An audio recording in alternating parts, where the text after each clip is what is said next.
Hoy es jueves 21 de julio del año 2022. Son las 7:01 p.m. hora de México. Estamos en el Dava Vihara, en México.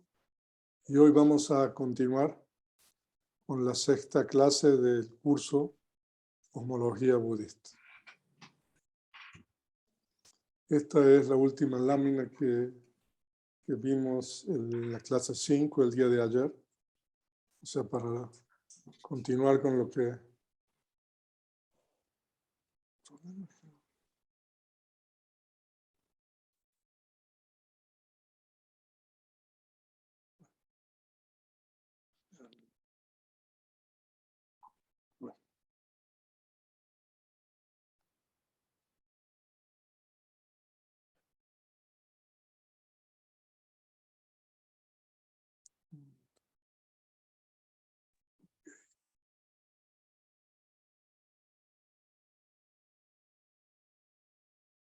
Ok.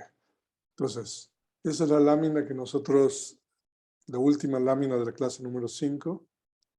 Entonces, resumiendo lo que habíamos estudiado es que gradualmente estos Loka Vyuha devas que anuncian 100.000 años antes de la destrucción del universo, entonces los seres van gradualmente reconectando primero en el plano de los devas y después desarrollan llanas, ¿no? Y después reconectan en el plano de los brahmanas, ¿no? Entonces ellos también aquí y allí obtienen llana, así en virtud de haber obtenido llana en el mundo de los devas, todos los seres renacen en el mundo de los brahmanas. Entonces vamos a continuar ahora con la narrativa. No, me paso una lámina. Ok. Entonces ahora nosotros vimos de que dejó de llover, ¿no? Eso era un poco entonces ahora va a aparecer el segundo sol. Al finalizar un periodo largo de tiempo, después de que ha cesado la lluvia, aparece un segundo sol. Esto fue dicho por el bienaventurado Bhikkhus. Hay una época, o sea, de que en realidad el Visuddhimagga lo que está haciendo es que uno lea la narrativa del segundo sol.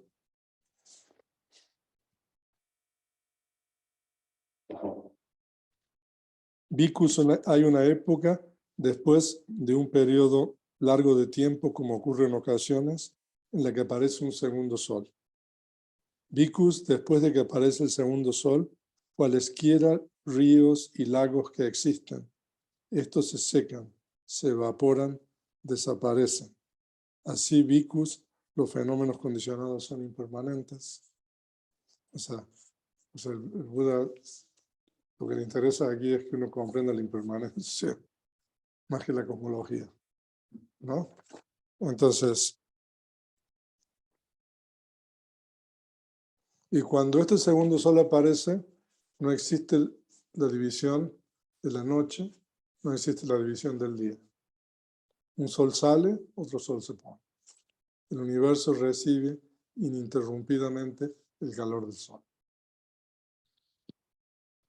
No existe un deva en el sol de la destrucción de León como en el sol original. De acuerdo con la cosmología budista, este sol que nosotros tenemos, hay un deva que es protector, pero cuando el segundo sol ya no tiene deva protector, ¿no? Así, cuando el sol original está presente, nubes de tormenta y crestas de vapor recorren el espacio, ¿no? O sea que cuando este sol hay tormentas y nubes, y, por lo menos nubes y todo eso, pero con el segundo sol, cuando el sol de la destrucción de León está presente, el espacio que carece de nubes de tormenta y crestas de vapor está claro como el disco de un espejo. O sea que, sí, o sea que a diferencia del primer sol, ¿no? De que genera, digamos, ese tipo de nubes y crestas de vapor, aunque ya no llueve, el segundo sol ya, ¿no?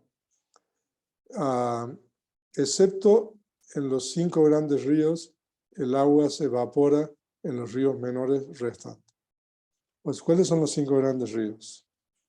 O sea, entonces, si ustedes quieren saber los 5 grandes ríos, se está refiriendo al subcontinente de la India, ¿no? Porque son el Ganges, ¿no? O sea, que usted lo conoce.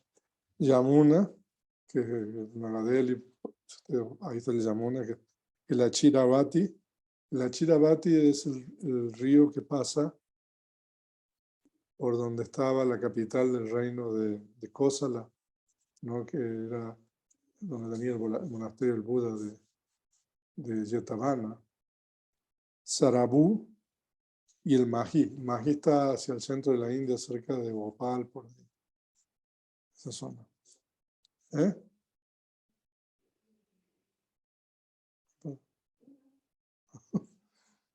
Ok. Entonces, Bhikkhus, después de que aparece el tercer sol, cualesquiera grandes ríos, a saber, el Ganges, Yamuna, Chiravati, Sarabhu, Mahi, estos se secan, se evaporan, desaparecen. Así Bhikkhus, los fenómenos condicionados son impermanentes.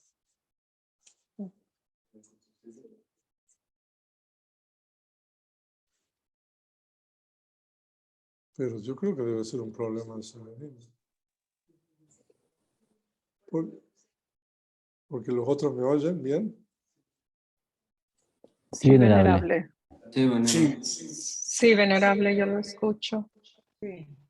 O sea que está bien. Ok, entonces Severino debe tener ahí un problema. Sí. Si sale y se vuelve a conectar. Pero no tiene nada que ver porque es el micrófono.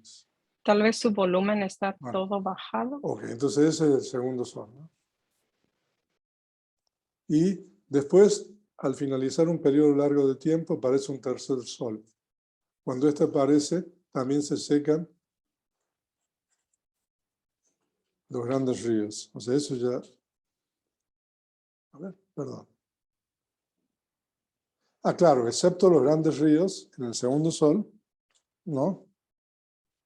Ok, no, ahí me equivoqué. Entonces, Bhikkhus, después de que aparece el segundo sol, cualesquiera ríos y lagos que existen, estos se secan, se evaporan, desaparecen. Así, o sea, excepto los 5 grandes ríos, ¿no? Entonces, el tercer sol, entonces después, al finalizar un periodo largo de tiempo, aparece un tercer sol. Cuando esto aparece, también se secan estos grandes ríos que ya les leí, ¿no? O sea, y el cuarto sol.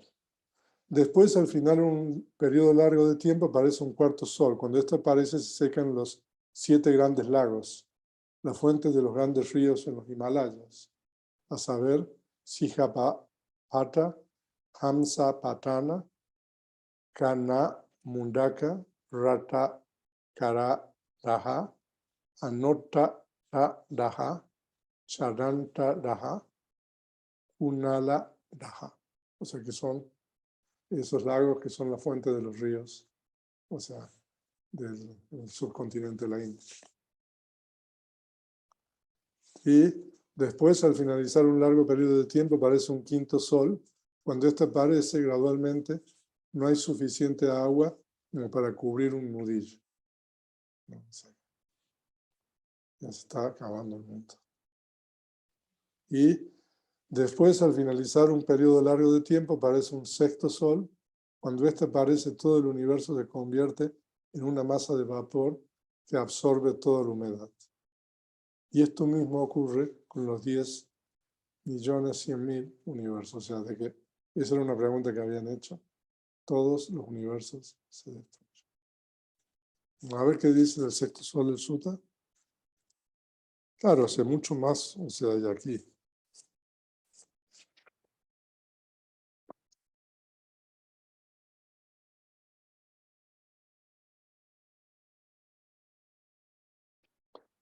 Bhikkhus, después de que aparece el sexto sol, esta gran tierra y Sineru, rey de las montañas, emiten, exhalan y expelen humo.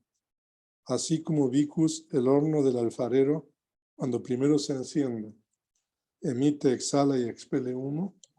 De la misma forma, Bhikkhus, después de que aparece el sexto sol, Esta gran tierra y Sinerú, el rey de las montañas, emiten, exhalan y expelen humo. Así, bhikkhus, los fenómenos condicionados. O sea que el Buda no está interesado en cosmología.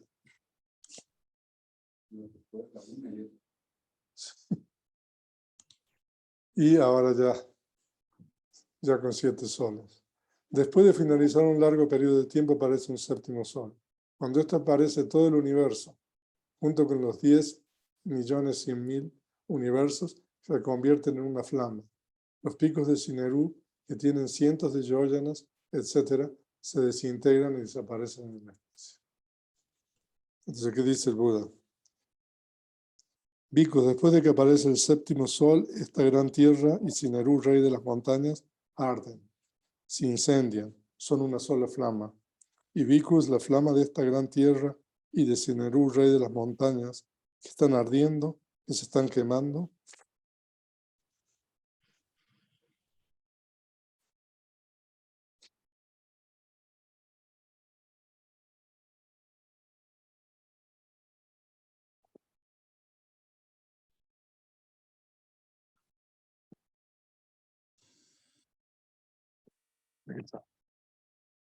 se extiende por el aire y llega hasta el mundo de los Brahmas. Bhikkhus, mientras Sinerú, rey de las montañas, está ardiendo, se está quemando, se está destruyendo, está sucumbiendo ante la gran masa de fuego, los picos de 100 yojanas se desintegran, los picos de 200 yojanas, 300 yojanas, 400, 500 yojanas se desintegran. Y Bhikkhus de esta gran tierra y de Sinerú, rey de las montañas, que están ardiendo, que se están quemando, no queda ni siquiera cenizas ni hollín. Así como bhikkhus no quedan ni siquiera cenizas ni hollín del ghee. Ustedes saben lo que es el ghee. ¿Saben lo que es el ghee? Es mantequilla clarificada, es una especie de mantequilla que se consume en la India, pero aquí se puede conseguir. Y del aceite que arden se abrazan de la misma forma. Bhikkhus no queda ni siquiera cenizas ni hollín de esta gran tierra y de Sinerú, rey de las montañas, que están ardiendo, que se están quemando. Así que se quemó todo.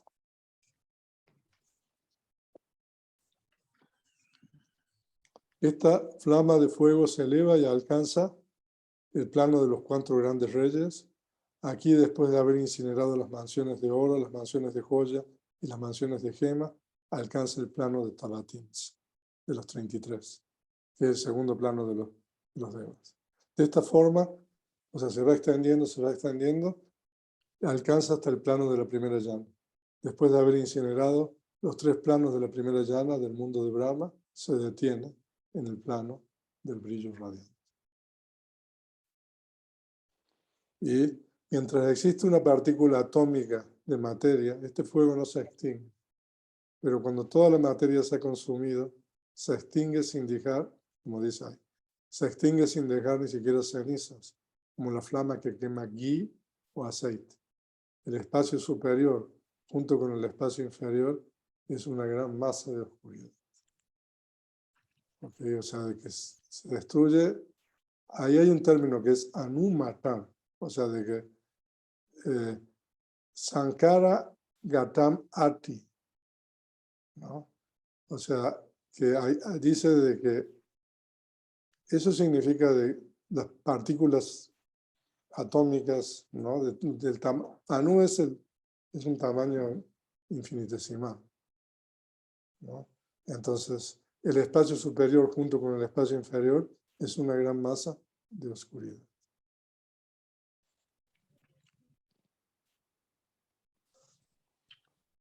Y ese es el pasaje que leí ayer. Cuando termino de relatar esto, el Buda dice, aquí bhikkhus, ¿quién, aparte de esos que han visto el sendero, quién puede comprender o creer que esta tierra y Sinerú, rey de las montañas, se quemarán, se destruirán, desaparecerán?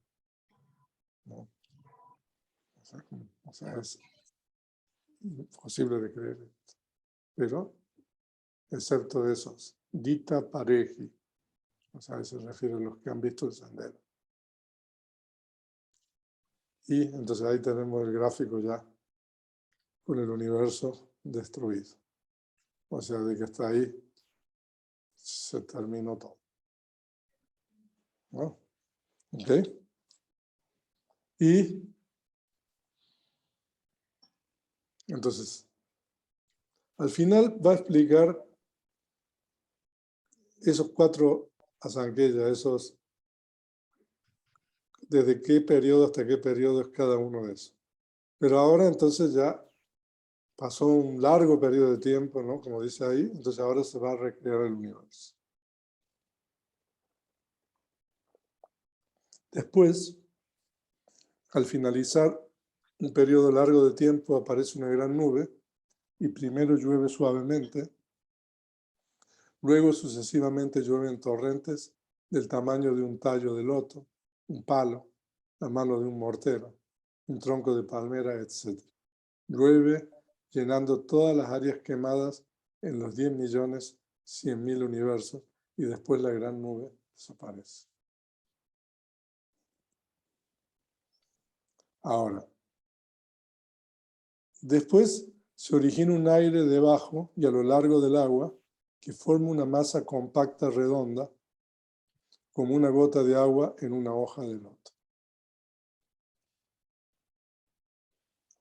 ¿Cómo hace el aire una gran masa compacta de agua? O sea, de que hay una interacción entre estos dos elementos de agua y aire, ¿no? Por medio de la formación de grietas, porque el agua permite que el aire forme grietas en diferentes lugares. O sea, de que es como si, no sé si se entiende eso, que el aire es como si rompiera el agua, entonces va como atrapando pedazos, ¿no?, de agua, ¿no?, y separando el resto del agua. Eso es lo que quiero decir. Siendo comprimida, compactada y reducida de esta manera por el aire, el agua desciende gradualmente. Cuando esta masa de agua gradualmente desciende, los mundos de Brahma aparecen en el lugar correspondiente a los mundos de Brahma y los mundos de Devas aparecen en el lugar correspondiente a los 4 mundos superiores de Deva de la esfera de los sentidos. Entonces ahí le puse yo, eso lo agregué para que ustedes sepan cuáles son. Es decir, los planos espaciales de Deva, Yama, Tusita, Nimanarati y Paranimita Vasavati. O sea, de que se van reconstituyendo todos los planos, ¿no?, de arriba para abajo, ¿no? Entonces por eso aparece primero el 6º plano de Deva, el 5º plano, el 4º plano, el 3er plano. Y antes los planos de los Brahmas que se habían destruido. O sea, si quiere volvemos al gráfico, ¿no? O sea, de que ahí primero se va a reconstituir los 2 planos de la segunda llana, el 16 y el 15, no sé si se ve eso. Y después los 3 planos de la primera llana, el 14, el 13 y el 12. Y después están los 4 planos de Devas, Paranimita Vasavati, que es los que rigen las creaciones de otro, Nimanarati, los que disfrutan de sus propias creaciones, Tusita y Yam. Eso es lo que explico ahí, ¿no? Eso es hasta el 8. Bueno, y después sigue para abajo.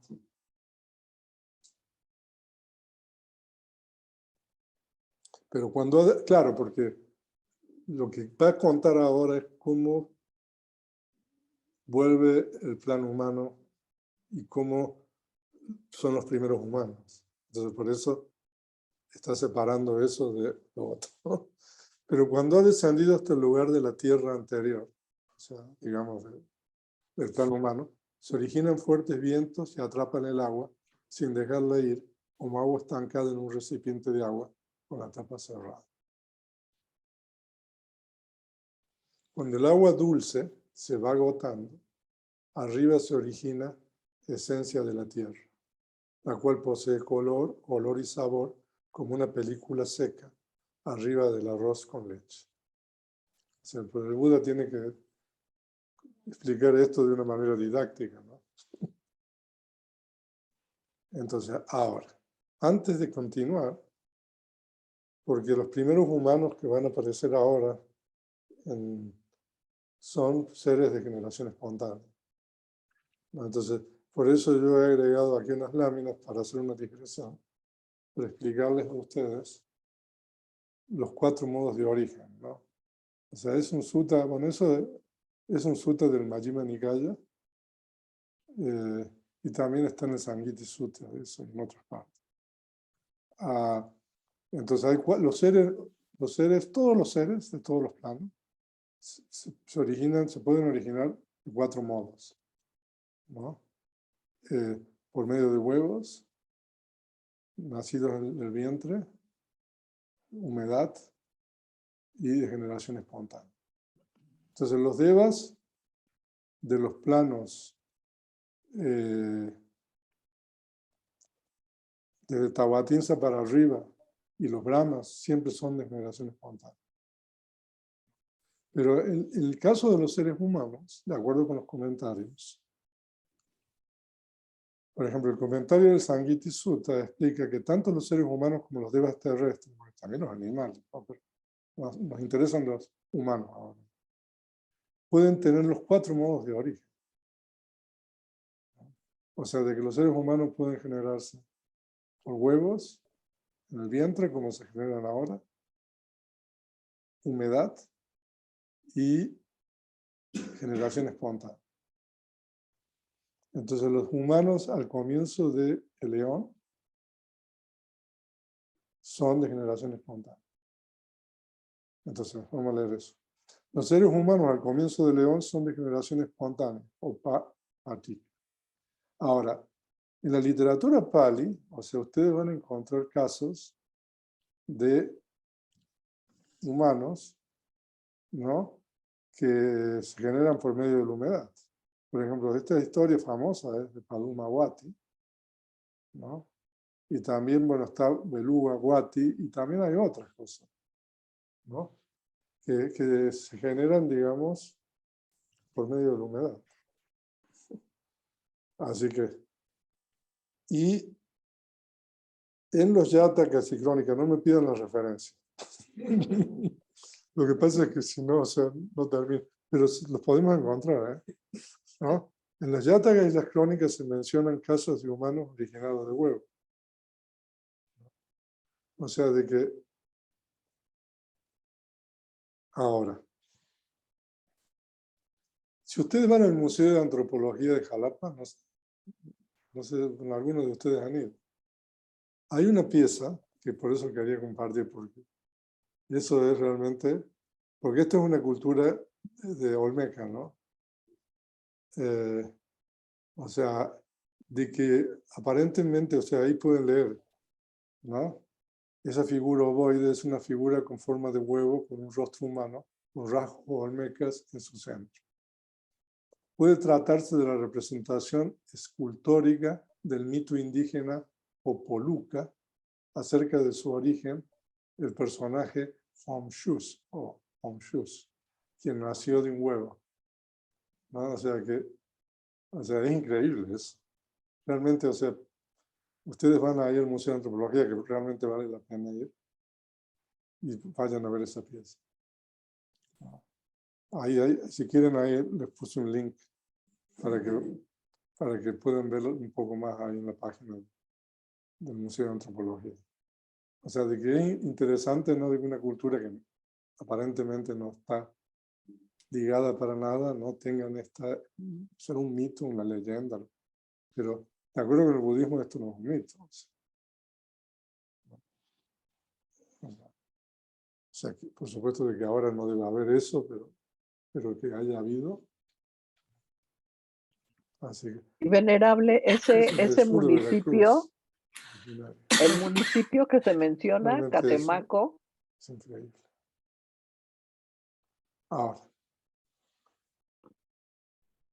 Ahora continuamos con la creación del universo. Ahora vamos a pasar del Sata Surya Sutta, el Visuddhimagga, a la Ganya Sutta, que es este sutta.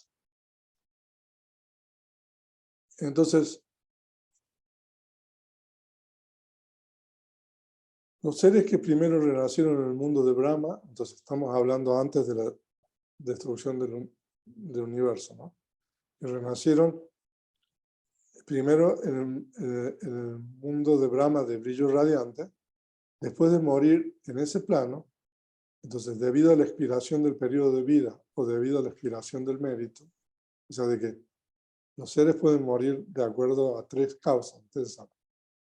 Entonces, ya sea que se les acabó, digamos, los eones ahí, o a lo mejor ¿cómo se llama? El karma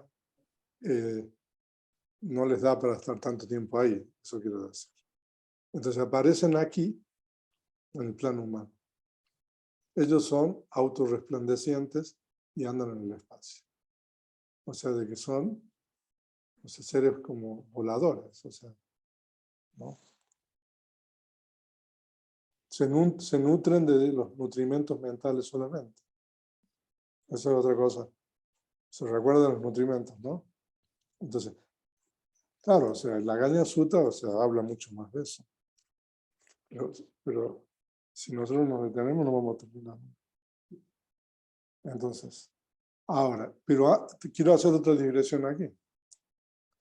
Porque, de acuerdo, hay otro sutta, que es el Brahmayana Sutta, que también está compartido ahí, que es el discurso de la red de Brahma, que es el primer discurso del Digha Nikaya, donde el Buda, bueno, donde se cuenta más o menos la misma narrativa de la Gaña Sutta, pero con una perspectiva diferente.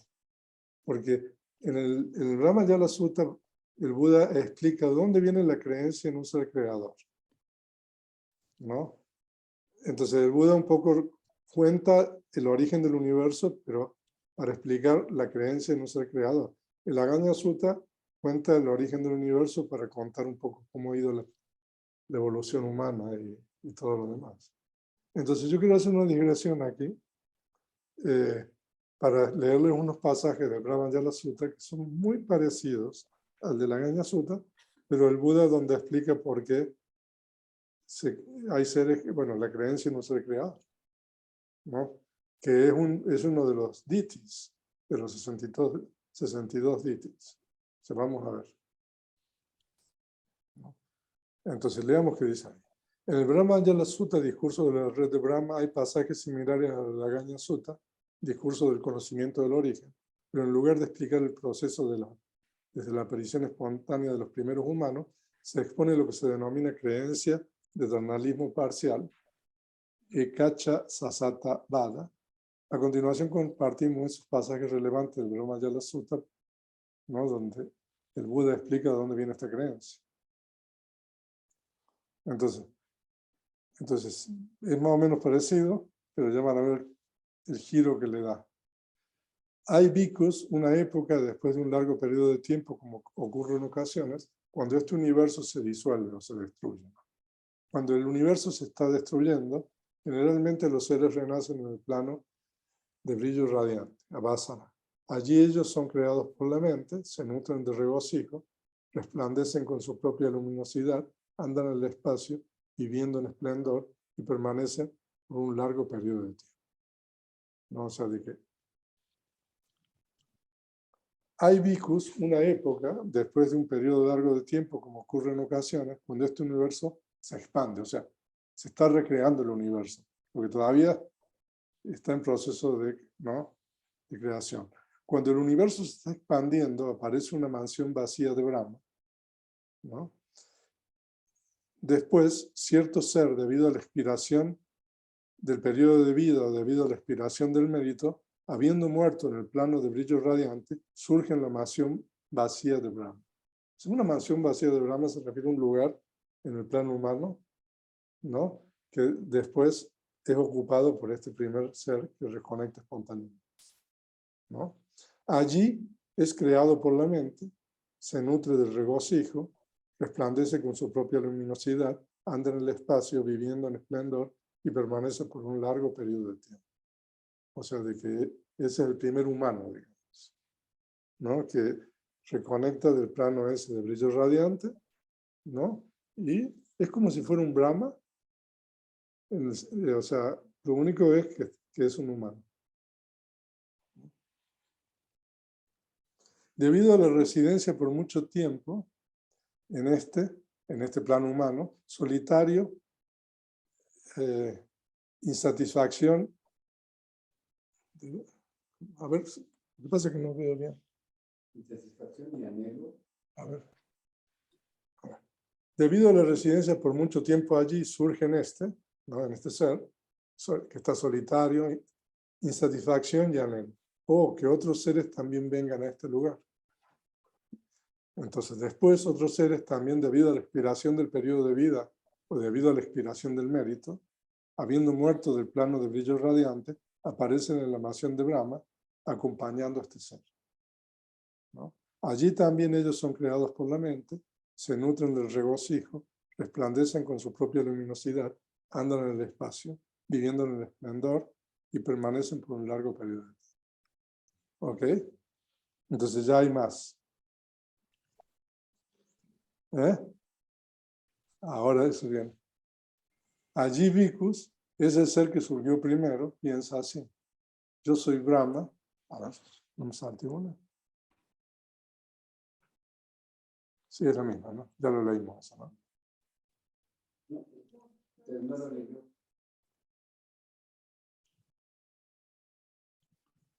No, sí lo leí.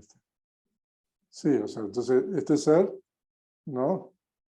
Aspira a que haya otros junto con él, ¿no? Entonces ya hay otros Brahmas después, ¿no? Que debido a la expiración del periodo de vida, ¿no? O debido a la expiración del Kama, ¿no? Mueren y aparecen ahí donde esté este primero. Allí Bhikkhus, ese ser que surgió primero, piensa así. Yo soy Brahma, el gran Brahma, el vencedor, el invencible, el omnisciente, el omnipotente, el creador, ese término. Isaro, en Pali es eso. El hacedor, el constructor, el supremo, el controlador, el logrado, el padre de todo, ¿no? Es interesante, ¿no? El padre Pitta, ¿no? El padre de todo. El padre de todo lo que ha sido, ¿no? Y será. Estos seres fueron creados por mí, ¿no? ¿Por qué razón? Porque a mí antes se me ocurrió, o que otros seres también vengan a este lugar. Entonces, por mi aspiración, estos seres vinieron a este lugar. También a estos seres que aparecieron después, se le ocurrió a ellos esto. Este honorable es Brahma, el gran Brahma, el vencedor, el invencible, el omnisciente, el omnipotente, el creador, el hacedor, el constructor, el supremo, el controlador, el logrado, el padre de todo lo que ha sido y será. Nosotros hemos sido creados por este honorable Brahma. ¿Por qué razón? Porque nosotros vinimos aquí a este que había aparecido primero. Nosotros aparecimos después. No te alejes, acércate. Aquí Bhikkhus, ese ser que apareció primero, tiene un periodo de vida más largo, mayor belleza y mayor poder. Esos seres que aparecieron después tienen menor periodo de vida, son menos bellos y tienen menos poder. Bhikkhus, existe este caso. Entonces ahora, ¿no? O sea, eso antes era entre los brahmanes, ¿no? O sea, no sé si más o menos está la narrativa bien. Entonces ahora nosotros hacemos una especie de lapsus en el tiempo. Entonces, por eso ahora veamos esto. Ahora, Bhikkhus, existe este caso, que cierto ser, habiendo muerto en ese grupo de Brahma, viene a este estado, como estamos nosotros en la época del Buda, como un bhikkhu o un asceta. A eso se refiere. Siendo uno que ha venido a este estado, abandona el hogar por el no hogar. O sea que, no, o sea, uno renuncia, ¿no? Siendo uno, pero no necesariamente es seguidor del Buda, porque puede ser de los otros ascetas estos que tienen llanas y todo, lo que vimos ayer. Siendo uno que ha abandonado el hogar por el hogar, habiendo generado energía, habiendo generado esfuerzo, habiendo generado vigor, habiendo generado vigilancia, habiendo generado correcta atención, logra tal grado de concentración mental. con la mente así concentrada, recuerda esa existencia pasada de Brahma, ¿no? Pero no recuerda más allá de esa existencia. Él dice, este es el honorable Brahma, el gran Brahma, el vencedor, el invencible, el omnisciente, el omnipotente, el creador, el hacedor, el constructor, el supremo, el controlador, el logrado, el padre de todo lo que ha sido y será. Nosotros hemos sido creados por este honorable Brahma. Él es permanente, estable, eterno, incambiable. Existe como eterno y permanecerá como tal. Pero nosotros hemos sido creados por este honorable Brahma. Nosotros, que somos impermanentes, inestables, de corta vida, perecederos, hemos venido a este estado. Este bhikkhus es el primer caso, debido al cual, en base al cual, algunos ascetas y brahmanes, en parte eternalistas, en parte no eternalistas, proclaman que el ser y el mundo son en parte eternos y en parte no eternos. O sea, lo que quiere decir aquí es, o sea, que esta es una concepción, de acuerdo con el budismo, la concepción de que, por ejemplo, los seres humanos han sido creados por Dios o por Brahma, como dice aquí, ¿no? Eso es lo que se llama una concepción de eternalismo parcial, porque nosotros somos impermanentes, o sea, nosotros nos vamos a morir, pero el creador es permanente. Entonces, por eso es eternalismo parcial. ¿No? O sea, el creador es permanente y nosotros somos impermanentes.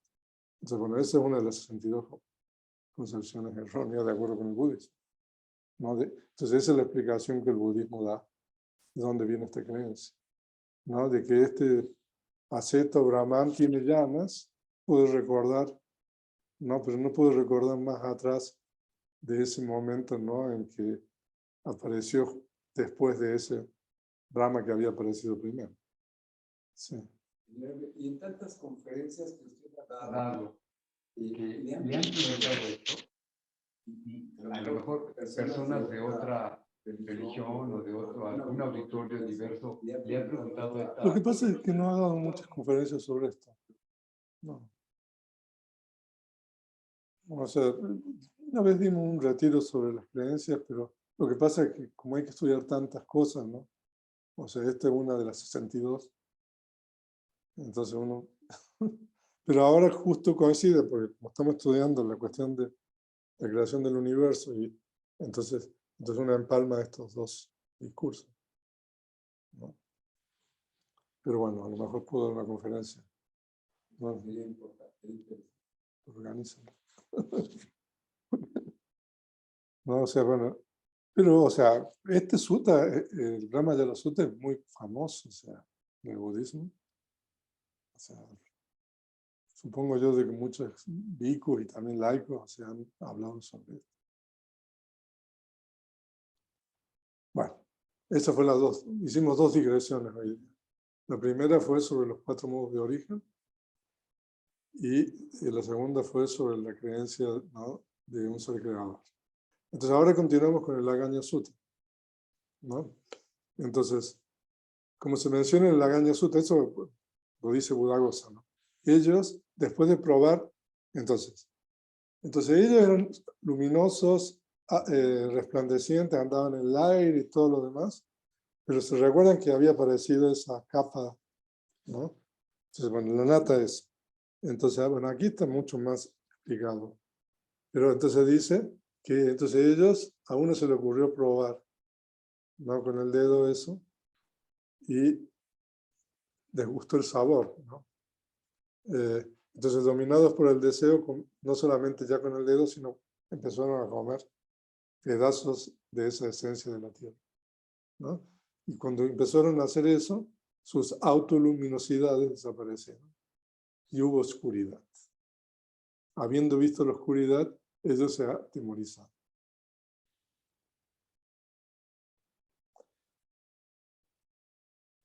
Y dice que después aparece el disco del sol, que tiene 50 yojanas, imbuyéndoles coraje, haciendo desaparecer su temor. habiéndolo visto, ellos contentos dicen, hemos obtenido la luz, porque se ha manifestado generando coraje, haciendo desaparecer nuestro temor, que se llame sol, Surya. De esta forma le llamaron sol. Todo esto es una cuestión muy interesante, porque en realidad, o sea, que ellos comen la tierra, ¿no? Esta esencia, pierden la luminosidad, se atemorizan.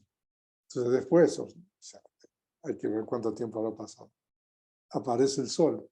Entonces como el sol les quita la oscuridad y les da valentía y coraje, entonces esos primeros humanos, ¿no? Le dan el nombre al sol de Surya, y Surya en realidad lo que significa no es sol, sino algo que a uno le da coraje, ¿no?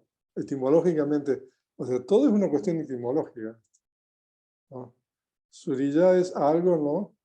Que a uno le infunde coraje, ¿no? Y le hace desaparecer el temor, ¿no? Porque antes había oscuridad. Entonces los nombres en Pali, o sea, es una cuestión, o sea, difícil de explicar, porque en realidad Surya no significa sol, sino significa eso que a uno le quita, digamos, el miedo, le infunde coraje, ¿no? Pero después, cuando el sol que ha iluminado durante el día se pone, de nuevo ellos se atemorizaron diciendo, la luz que obtuvimos se nos ha ido. Y en ellos surge el siguiente pensamiento. Sería bueno, en verdad, que obtengamos otra luz. Como comprendiendo su mente, aparece el disco de la luna, que tiene 49 yoyos. Está muy linda la historia. Habiéndolo visto, ellos contentos en mayor medida dicen, se ha manifestado como si hubiera comprendido nuestro deseo. Por lo tanto, que se llame luna, Chanda. Y de esta manera le dieron el nombre luna. Chanda en Pali significa algo así como que el deseo de uno se cumple, ¿no? Entonces eso que hizo que se cumpliera el deseo es la luna. Y después de la aparición del sol y de la luna, de esta manera aparecieron las estrellas y las constelaciones. Claro, o sea, pudieron ver. A partir de eso, aparecen la noche y el día, y gradualmente el mes, medio mes, la estación y el año. En el día que aparecen el sol y la luna, aparece, dice, Sinerú, el universo y las montañas del Himalaya. O sea, en exactamente el mismo día se presenta, digamos, esta montaña que es el centro del universo, ¿no? O sea, que es como si se creara todo a partir de ahí. Por África está, ¿no? ¿Qué cosa? No, esa montaña es una montaña que solamente los que tienen una viña pueden verla. O sea, esa montaña no puede ser vista Físicamente. Sí, o sea, ahora si ustedes leen, porque hay muchos escritos sobre esto, y hay gente, o sea, que, por ejemplo, hay una persona, un estudioso del budismo bastante renombrado de Rusia, que dice, ¿no?, de que en realidad Sinerú corresponde con el campo magnético. Y entonces ahí tiene unos gráficos y todo lo demás. O sea, yo creo que es mejor no especular y simplemente, o sea, porque incluso hay otras teorías con relación a todo esto, ¿no? O sea, y ellos aparecen, o sea, se refiere al día del sol, la luna, Sinerú, el universo, ¿no? Y todo eso aparece exactamente el día de luna llena del mes de Paguna, o sea que el calendario budista es un calendario lunar. Entonces Paguna a veces cae en febrero, a veces cae en marzo, ¿no? Ni antes ni después. ¿Cómo? O sea, ¿cómo es posible, ¿no?, de que todo aparezca el mismo día? Entonces ahí tiene la respuesta. O sea, con un símil. Así como cuando se cuece mijo. ¿Ustedes saben lo que es mijo? O sea, O sea, es una semilla, o sea, en Argentina es común el mijo, normalmente el mijo se le da de comer a los pajaritos. ¿Eh? Sí, es más pequeño. A ver si alguien puede dar una explicación sobre el mijo. Alpiste. Ajá. Alpiste.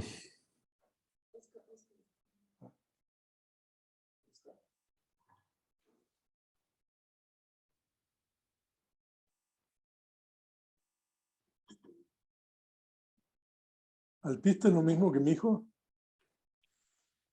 ¿Son sinónimos? Ok. Después, si quiere, investigamos un poco más. ¿Son diferentes? Bueno, al final vemos eso. Así como cuando se cuece mijo, en un mismo momento aparecen burbujas, algunas son altas, otras bajas, otras planas. De la misma forma, las montañas están en lugares altos, los océanos están en lugares bajos y los continentes están en lugares planos. Está muy bueno el símil ese. Y después esos seres que comieron la esencia de la tierra gradualmente, algunos son bellos y otros son feos. O sea, de que ya hay la diferencia de apariencia, ¿no? Los bellos desprecian a los feos. O sea que el racismo no viene ya desde el origen del universo. Como condición de esta excesiva vanidad, se dice de que la esencia de la tierra desaparece.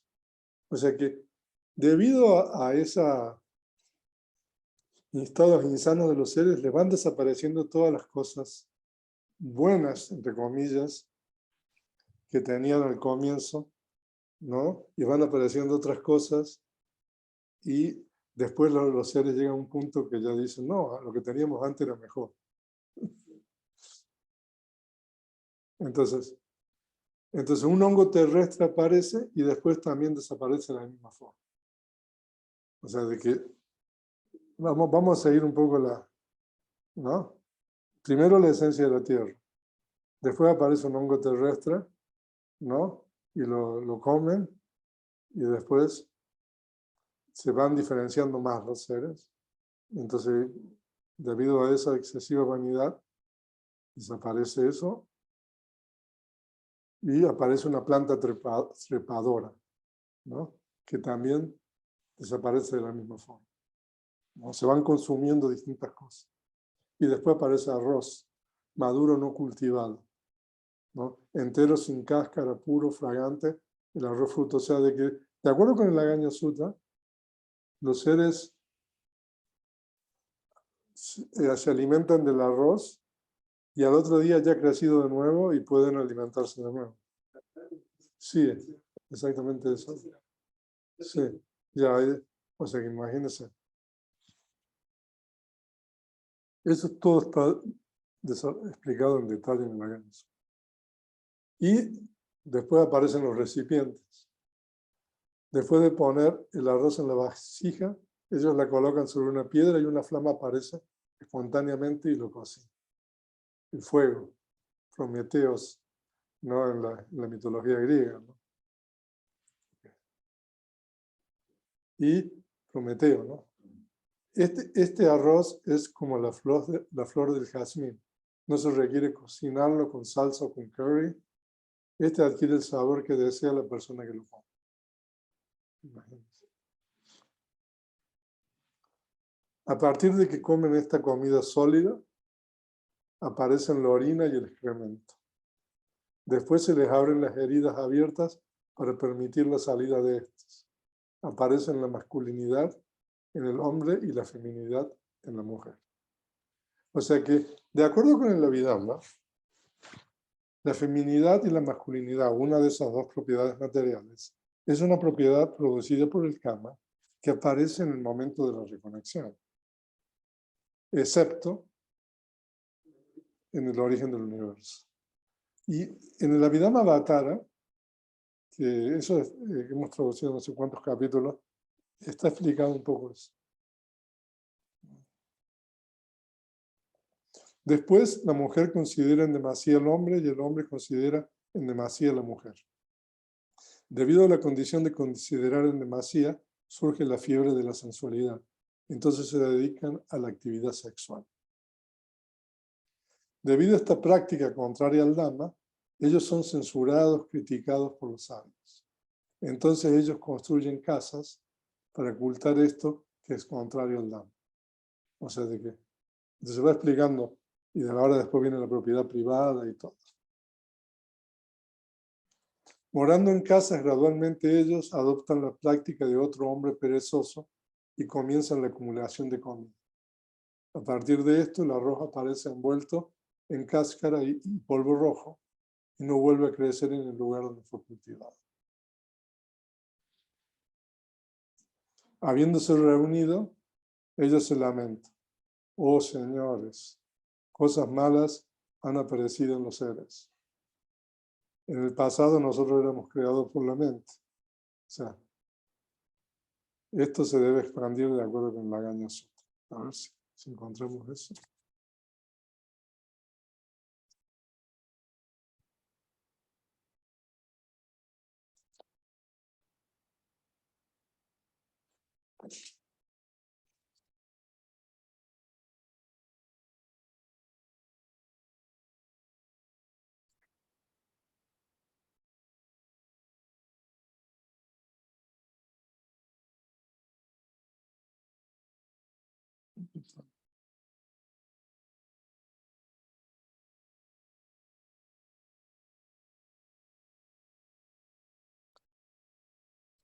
Ahora, este Gaña Sutra, o sea, tiene muchas así matices de cosas diferentes, porque este Gaña Sutra el Buda lo expuso a dos jóvenes brahmanes que eran novicios, ¿no? Resulta ser de que estos jóvenes brahmanes, que se llamaban Vaseta y Bharadvaja, de acuerdo con los comentarios, eran lo más sobresaliente de la casta de los brahmanes en cuanto al conocimiento de los Vedas y de todas las escrituras brahmánicas. Y resulta ser de que estos jóvenes conocieron al Buda y se hicieron novicios y abandonaron, digamos, su religión, digamos. Y entonces este discurso comienza, comienza con un diálogo que el Buda tiene con estos dos jóvenes brahmanes que todavía no tenían 20 años para poder ordenarse. Entonces la historia esta de la Gaña Sutta es de que el Buda les pregunta a ellos qué dicen los brahmanes de ellos que han sido ordenados, o sea, o que han abandonado ¿no? Entonces estos dos jóvenes le dicen al Buda que los brahmanes los abusan verbalmente por haber dicho eso y todo lo demás. Entonces el Buda aprovecha esa ocasión, porque de acuerdo con la creencia de los brahmanes han sido creados, o sea, de la boca y del pecho de Brahma. Entonces,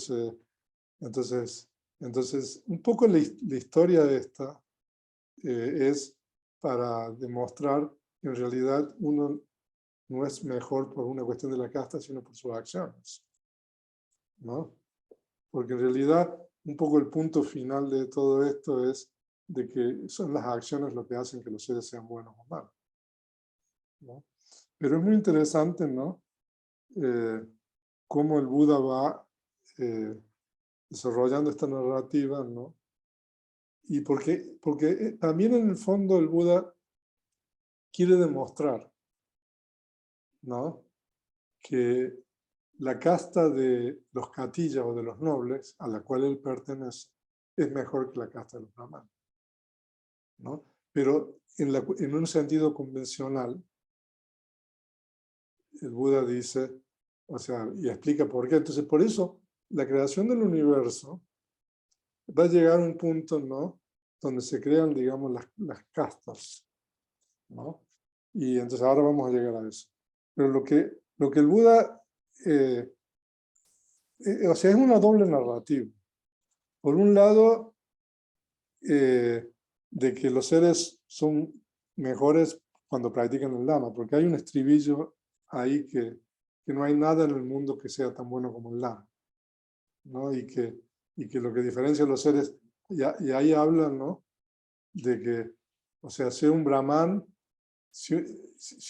realiza buenas acciones, es una buena persona, pero no, o sea, es por las acciones que los seres se diferencian, ¿no? Entonces, por eso, entonces a lo que nos está llevando aquí es, ¿no?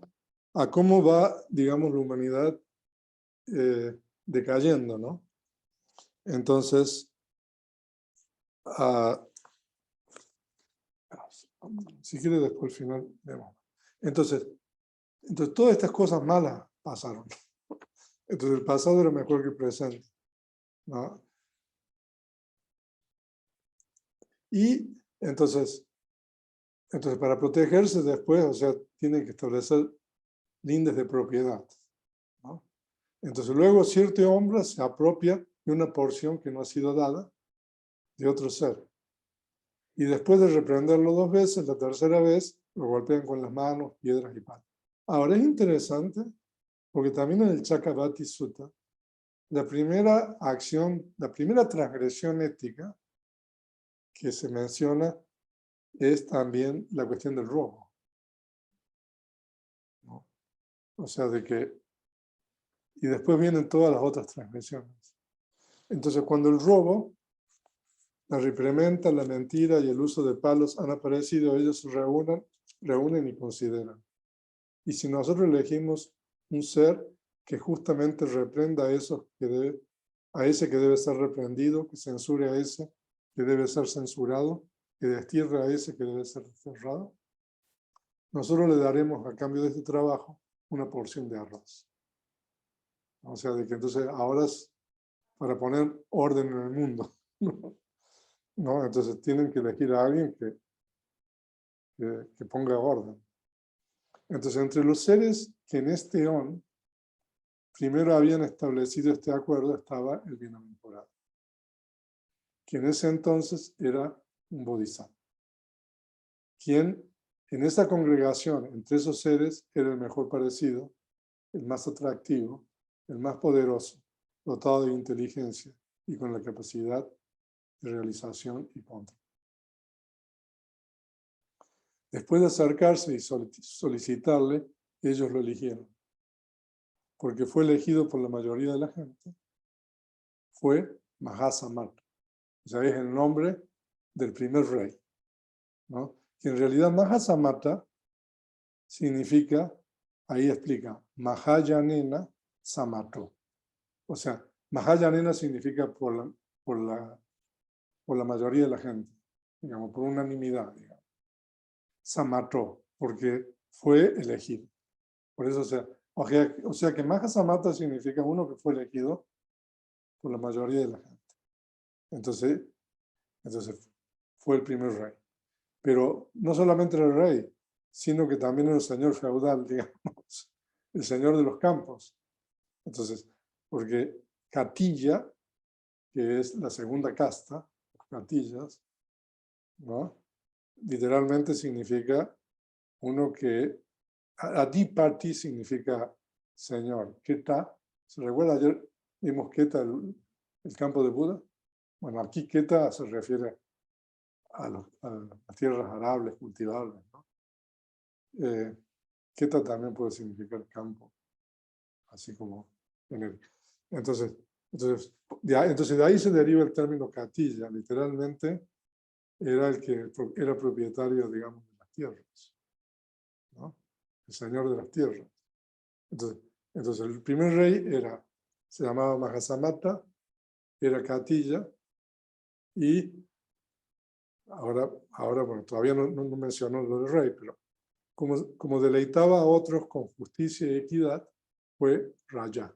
O sea que el término Raja en Pali significa uno que deleita a otros porque gobierna de acuerdo al Dhamma, ¿no? Porque es justo. Eso significa Raja. Entonces, entonces fue Raya, fue rey, era Katilla, que, o sea, nosotros lo traducimos como noble, pero significa que era el propietario de las tierras, y se llamaba Mahasama. Era porque fue elegido por todos, ¿no? Y después de que se estableció el círculo de nobles, eligiendo primero al Bodhisattva, así este evento maravilloso en el mundo, donde el Bodhisattva fue el primer hombre, gradualmente se establecieron las castas de los brahmanes, la casta de los, digamos, los comerciantes y la casta de los trabajadores. Todo eso está explicado en el Laganya Sutra. Es bien interesante todo esto. O sea, de que, pero hay el Visuddhimagga ya, sigamos, ustedes si quieren seguir leyendo todo eso, sigan leyendo el Laganya Sutra, ¿no? Entonces el Visuddhimagga ahí ya deja de contar porque ya con esto ya puede explicar los 4 eones incalculables. O sea, de que hay 4 eones. Nosotros, todos los que hemos visto, entonces ahora va a definir cuál es cuál. Aquí, desde la gran nube que presagia la destrucción del eón hasta la cesación de las flamas, este primer eón incalculable se denomina destrucción. O sea, ¿se recuerdan cuando aparece la nube? Ya no, o sea, no llueve más, ¿no? Entonces, desde ese momento hasta el momento en que se quemó todo, ya no quedó ninguna partícula, ni el tamaño, ¿no? Ni cenizas, ni hollín.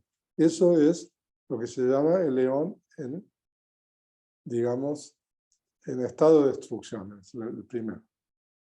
¿No? O sea, ¿no? Y desde la cesación de las flamas, de la destrucción del eón, hasta la gran nube que inunda los 10.100.000 universos. ¿Se recuerdan esa nube que llueve primero despacito, después como tallos de loto, ¿no? Este segundo eón incalculable se denomina estado de destrucción.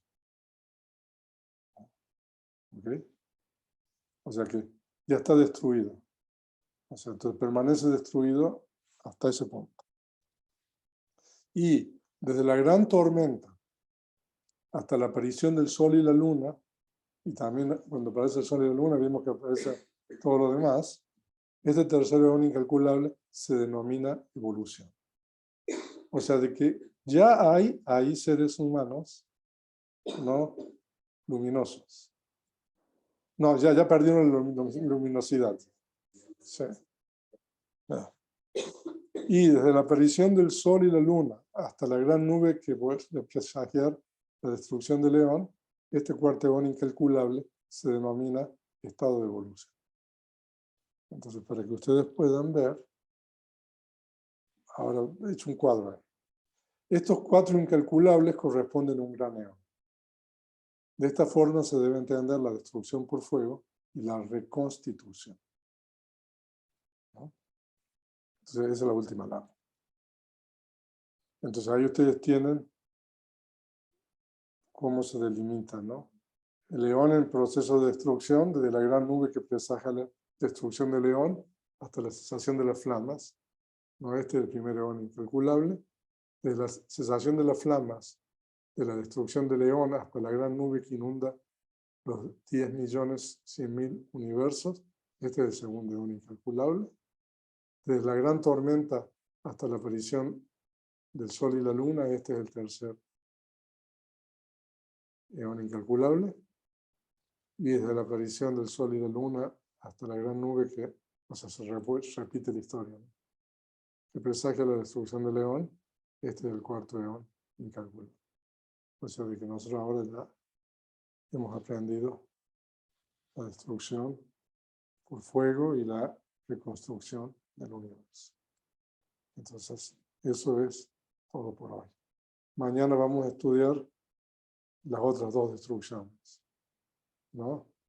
Por agua y por aire. Y vamos a estudiar algunas cosas más, ¿no? O sea que lo que pasa es que son muchas láminas, ¿no? O sea, hoy día fueron 68 láminas. Así que, pero bueno. Y vamos a ver si mañana vemos lo de los temblores esto. A ver si me da tiempo. Se voy a dejar de compartir. Y vamos a ver el chat ahora. No sé, bueno, si hay preguntas, por favor levantar la mano.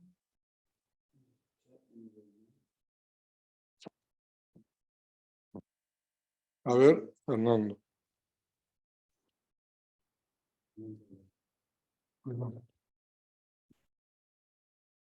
Buenas tardes, venerable. Buenas tardes. Pues más que pregunta es un comentario de que los científicos dicen que en 5.000 millones de años el Sol se va a volver un gigante rojo y se va a expandir pues considerablemente, que quizás llegue a abarcar digamos, a comerse, entre comillas, a unos planetas. Y pues la historia de los soles, quizás como que se ven coincidencias con esto, de que, digamos, esos que un sol extra, quizás es que se expande el sol actual y parecen dos soles, y así sucesivamente hasta que llegan a consumir la Tierra. No más que, pues esto sería a nivel muy local, bueno, considerando desde el paradigma de la ciencia, porque O sea, de pues, que, no abarcaría todo el universo. o sea, de que eso dice que se está enfriando el sol. Más bien que se va a convertir en un gigante rojo y su tamaño y su volumen se va a incrementar considerablemente. También yo creo que en consecuencia la radiación que llega a los planetas. Entonces es posible que incremente demasiado la temperatura que ya no haga la vida posible. Y eso lo mencionan que pasará en 5.000 millones de años, y considerando las cantidades de tiempo que estamos hablando aquí, como que hay una cierta coincidencia. No sé. Interesante. Muy Está interesante. interesante. Sí. ¿Cómo? A lo mejor son los científicos los devas esta. Es la narrativa. Simplemente Bueno, era digo todo. que esto es para su información. O sea, no me pidan que saque conclusiones. O sea, adelante entonces, Fernando, las conclusiones son bienvenidas. No, nomás es resaltar la coincidencia. Bueno, gracias, venerable. Está bien. Ok. ¿Alguna otra pregunta?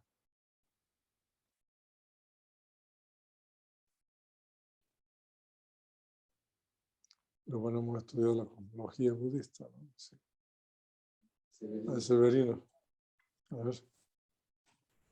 Yo, venerable, me salgo un poco del tema y le doy gracias a Dios de que usted no nació en el 1492, porque si no a usted lo hubieran quemado en alguna de las muchas hogueras con menos causa que a cientos de indígenas latinoamericanos.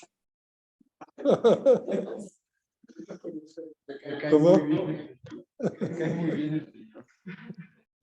Pero independientemente de esto, que sería un hecho histórico, o sea, para analizar cómo, hasta qué punto somos ignorantes, que los científicos con diploma de inteligentes no saben arreglar este mundo todavía. Solamente una consideración que tendría mucho que hablar desde el punto de vista político, económico, religioso, etcétera, ético. Entonces, ese es para mí el punto clave, que son las acciones buenas las que hacen las transformaciones realmente espectaculares del universo. Eso para mí es fantástico. Y felicitarle, venerable. Yo sé que el tema le gusta porque se le nota en los ojos cómo esto que usted ha empleado tanto tiempo es realmente maravilloso. Pero ahorita un poco más formal. Desde el punto de vista pedagógico a nivel internacional, creo que sería muy interesante que el budismo, a lo mejor ya lo ha hecho, se planteara seriamente con alguien profesional en hacer algunos pequeños libritos para niños y adultos que pudieran diagramarles un paradigma diferente, porque las personas de hoy, dentro de muy poco tiempo, 50, 100 años, las iglesias y las partes éticas en las que se sostiene o nos sostenemos no van a servir. Los contenidos científicos y las motivaciones para respetarnos, querernos, transformar, cuidar, cambiar la economía, el medio ambiente, vamos en un deterioro progresivo. Hasta que no nazcan nuevas generaciones por nuevos sistemas educativos, desde kindergarten, con profesores inteligentes que planten en las mentes de los humanos nuevos paradigmas parecidos a este. Sí, definitivamente el mundo está cada vez, o sea, porque este paradigma no va, ¿no? De toda la idea, ¿no? De que tiene que haber cada vez mayor consumo, más, ¿no? O sea, uno va este camino, o sea, hay que cambiar, pero bueno, nos van a hacer cambiar, porque ustedes están viendo el tema del calentamiento global y todo eso. Pero yo no sé, ¿Cómo venerable, están ahí en Seattle? con un calor soportable. En España con un calor insoportable, pero aquí bastante bien, bastante bien. Pero volviendo al punto, no sé si alguna organización non-profit pudiera estar interesada en esta idea loca, entiendo que es loca, pero que a lo mejor merecería una reconsideración en la dimensión internacional en la que nos movemos, venerable. Yo no soy budista 100%, pero creo que ustedes tienen mucho que aportar todavía a las generaciones presentes y no muy lejanas, antes de que sea tarde. Pero de acuerdo a la cosmología, todo va, ¿no? de peor en peor, ¿no? O sea, lo que se puede hacer, bueno, es que uno cree, digamos, islas donde la gente practique la ética y viva de acuerdo a estos principios, ¿no? Pero la humanidad en su conjunto, o sea, no. Está bien difícil eso, yo creo. Pero, y aparte, esto, yo en realidad, o sea, no es un tema que en realidad lo estoy dando porque es algo que me parecía que nunca se había tocado y que, bueno, hay que decirlo, cómo están, qué es lo que Buda dice con relación a esto. Pero no es un tema que yo, aparte, lo haya manejado, o sea, como otras cosas. Entonces, en realidad yo estoy aprendiendo, como ustedes están aprendiendo esto, porque he tenido que preparar todo este material. A diferencia de otras cosas que uno ha estudiado y maneja, esto no es algo, ¿no? Entonces, por eso. Pero bueno, gracias por sus palabras. Pero eso es lo de 1492, ¿eh?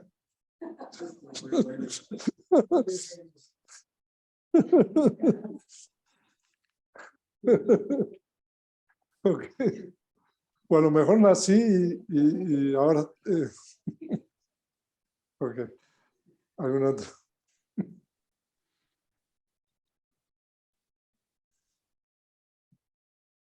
Pues si no hay más preguntas ni comentarios, vamos a compartir méritos. Oscar. A ver, Oscar. Sí, perdón, venerable. Me preguntaba que en qué stage de ONES estaríamos, en el de gestación o en el de expansión, porque yo estoy figurando que a lo mejor estamos en uno de esos. Al menos que usted me dé otra idea. A ver. ¿Cómo es eso? ¿En qué estado? Sí, en este momento, en este preciso momento. No, definitivamente estamos en el estado, en la evolución. A ver, vamos de nuevo ahí. Ok. O sea que nosotros estamos en el número 4 ahora, ¿no? O sea, todo esto, ¿no? Porque en realidad, volviendo un poco a toda la historia esta, entonces va a desaparecer este sasana del Buda. Ya lo vimos en el curso anterior, ¿no? Las 5 desapariciones, ¿no? Y después va a pasar un tiempo y después va a venir el futuro Buda, ¿no?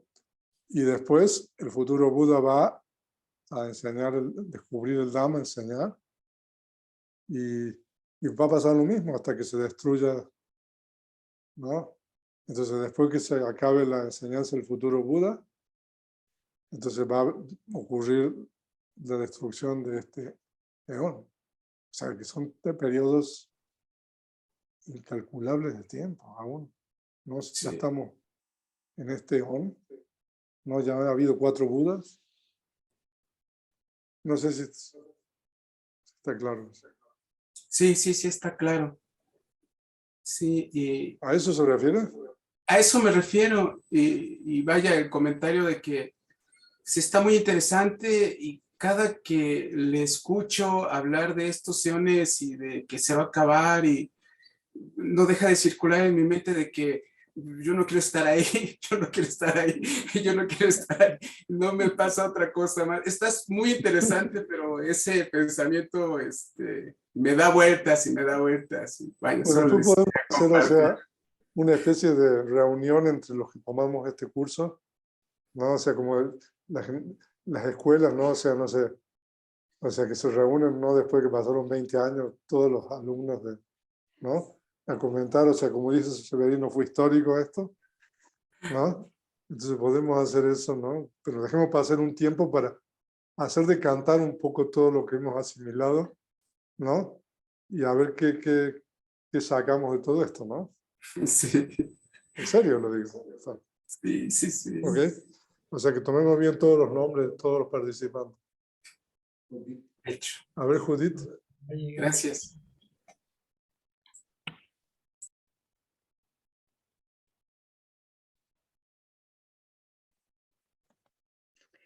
Sí, pues solamente comentar que pues sí encuentro muchas similitudes con los mitos de creación mesoamericanos, por ejemplo, la leyenda mexica del quinto sol, que dice que este quinto sol en el que estamos, los humanos creados por Ecatopitzin Quetzalcóatl, que Ecad es viento, o sea, lo asocio con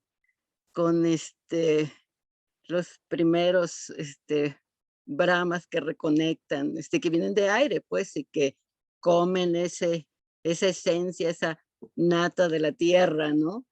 Y este quinto sol va a desaparecer por fuego, o sea, vamos a morir quemados, eso dice el mito, ¿no?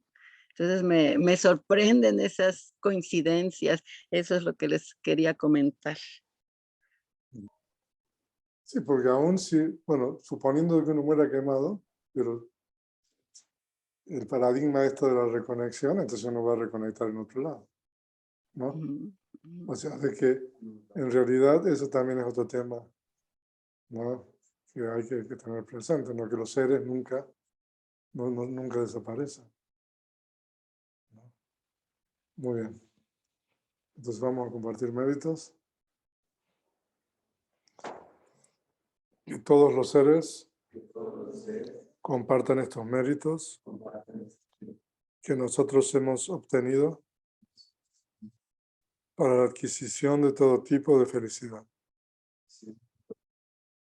Que los seres que habitan el espacio y la tierra, devas y nagas de gran poder, compartan nuestros méritos. Que ellos protejan las enseñanzas. Sadhu, sadhu, sadhu.